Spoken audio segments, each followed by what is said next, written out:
Sa church. Yung church namin. Saint Michael. Kasi hindi kami ikakasal. Kaya mixed emotion. Kasi happy at the same time parang kinabahan ako. Kasi parang hindi pa kami ready. Ngayon ready naman na. Natitipon tayo sa sandaling ito upang saksihan ang pag-iisang dibdib na ito ina Ivan at Jessie.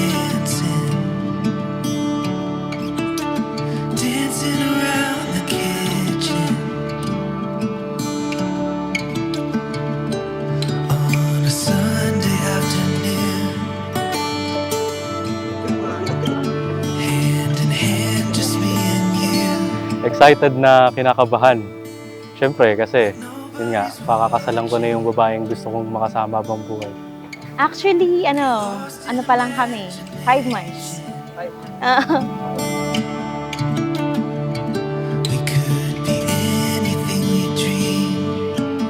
Ngayon ko lang na-feel yung ganitong feeling na complete ako, na masaya ako, na hindi ko kailangang like sa parents ko na tinitreat ako ng lalaki na tama. Ngayon, kaya kong sabihin na naiyak ako. Tinitreat na ako ng tama ng partner ko, gano'n. First time sa relationship, ako yung babae.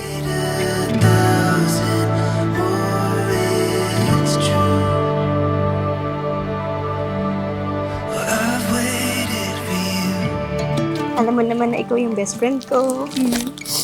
At happy ako dahil ikaw yung kapatid ko. Handa ako ibigay sa kanya yung buhay ko. Handa ako gawin sa kanya lahat. Hanggang ngayon nga, nililigawan ko pa rin siya. Binibigyan ko siya ng flowers. Ganun. Yung kwarto ko, punong-puno ng flowers.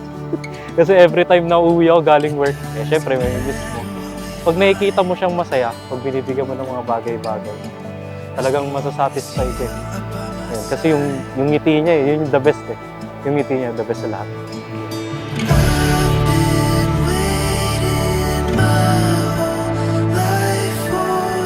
My bridesmaid, Arla.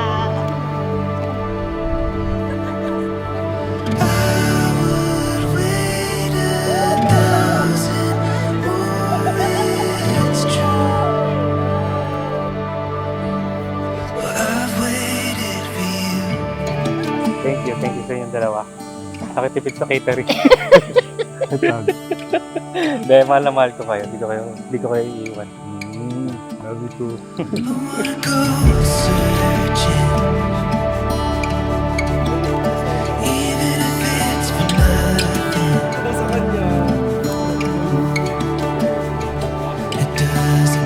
Lagi mo lang tatandaan, nandito lang kami ni Daddy for you.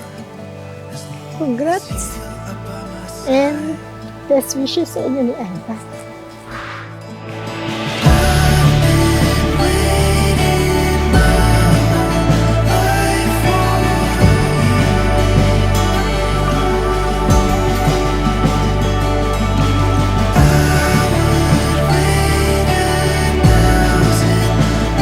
I hope na sa susunod na chapter ng buhay ko, itong magkakaroon ako ng family. Sana hindi pa rin kayo nawala. I love you too so much.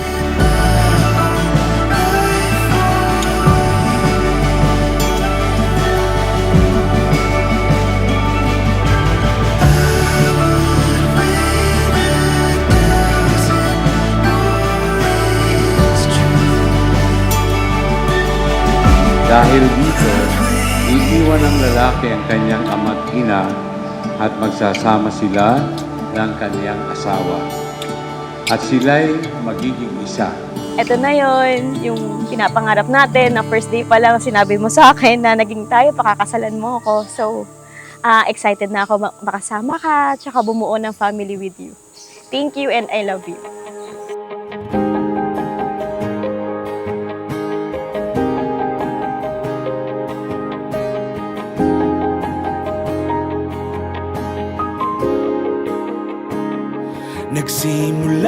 Nakita ko siya sa 7-Eleven. Actually, naka-red siya eh. Naka-red siya na long sleeves. Hanggang sa time na hindi ko na matiis, inabangan ko siya sa elevator. Doon ko siya kinausap. Doon nagsimula. Ayun. Actually, mas tanda ako sa kanya. 31 na ako, siya 27. Pero tomorrow birthday. Iba siya eh, iba talaga siya eh. Alam mo yun, napakasimple niya. Tapos pagkasama mo siya, lahat nagiging masaya. Basta kayo pumunta. Parang kahit saan kami makarating, basta siya kasama. Ipaglalaban ko, tahanan mo ako, di magbabago yun. At pag ika'y nawawala, tingin ka lang sa aking mata. Pagmamahal sa'yo, di mauubos yun. Lalabanan ko lahat para sa'yo. Basta't nandito lang ako sa tabi mo. Aaminin sa'yo. Totoo lang, ang daming beses kong tinry gumawa ng vows. Kasi sobrang dami ko gusto sabihin sa'yo. Lagi mo sinasabi mo, maswerte ka, pero hindi mo alam. Ako yung maswerte sa'yo. Kasi dumating ka sa point ng buhay ko na sobrang kailangan kita. Pag-ibig niya.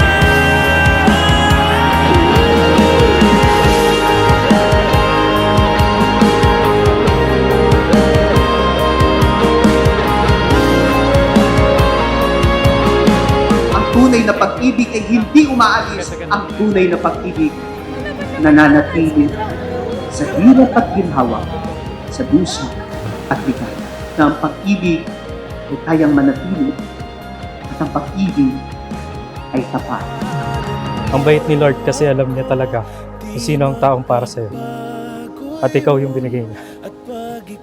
Pinakasalan kita hindi lang dahil sa mahal kita. Pinakasalan kita dahil deserve mo yung pagmamahal na walang hanggan. Mahal sa'yo, di mauubos yun. Sabay natin nadadaanan ang lahat. Hindi ako mawawala sa tabi mo.